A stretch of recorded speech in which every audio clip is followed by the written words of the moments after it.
Clarisa, Clarisa, escucha este consejo de tu padrino el amoroso. Nunca dejes de sonreír, ni siquiera cuando estés triste, porque nunca se sabe quién se puede enamorar de tu dulce sonrisa. Tal vez te brindo esta copa por última vez, por última vez. Tal vez te daré un beso por última vez, por última vez. Nuestro amor ha terminado. Adiós, adiós, amado mío. Nuestro amor ha terminado. Adiós, adiós, cariño mío. Tal vez llorando me alejaré lejos de ti, lejos de ti.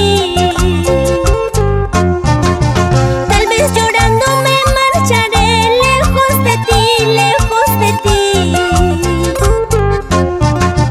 Me acostumbraste a tu cariño, no sé cómo olvidarte. Me acostumbraste a tu cariño, no será fácil de olvidarte. Llorando me voy lejos de tu lado, corazón. No sé si puedo olvidarte, no sé, no sé. Son lágrimas de amor, pero ¿quién le entiende al corazón? Cuando estoy lejos de ti, me extrañas, y cuando estoy cerca a ti, me ignoras. ¿Qué es el amor? ¿Qué es el amor? Tal vez te brindo esta copa por última vez, por última vez. Tal vez te daré un beso por última vez, por última vez.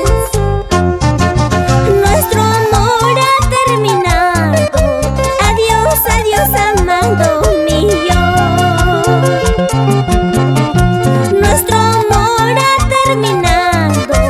Adiós, adiós, cariño mío.